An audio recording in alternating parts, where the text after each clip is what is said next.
இப்பெல்லாம் கண்ண மூடி திறக்கிறதுக்குள்ள ஒரு நாள் போகுது. அந்த ஒரு நாள் முடியறதுக்குள்ள நம்ம நிறைய ஜங்க் ஃபுட்ஸ் எடுத்துக்கிறோம். அந்த ஜங்க் ஃபுட்ஸ் தான் நம்மளுக்கு பிடிக்கவும் செய்யுது, நம்மளோட ஹெல்த்தி பாடியை கெடுக்கவும் செய்யுது. நம்மளோட லைஃப்ல மந்த்லி ஒன்ஸ் ஜங்க் ஃபுட் எடுத்துக்கலாம், அது தப்பு இல்லை.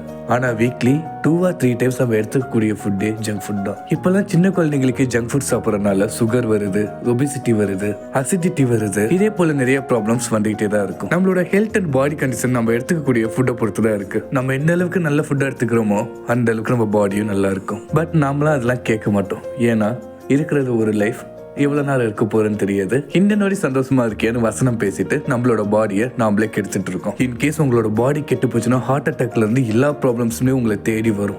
ஒரு சின்ன காயத்தினால உங்களோட உடம்புல இருக்கக்கூடிய பார்ட்ஸை கட் பண்ற அளவுக்கு போகும். ஸோ முடிஞ்ச அளவுக்கு உங்களோட ஃபுட்டை ஹெல்த்தியா சேஞ்ச் பண்ணுங்க. இந்த ஜங்க் ஃபுட்ஸ்லாம் ஓரம் கட்டிட்டு நேச்சுரா இருக்கக்கூடிய வெஜிடபிள்ஸ்க்கு போங்க. நம்ம சாப்பிடக்கூடிய ஒவ்வொரு வெஜிடபிளுக்கு பின்னாடியும் ஒவ்வொரு மெடிசன்ஸ் இருக்கு. இருக்கிற லைஃபை ஹெல்த்தியா வாழுங்க.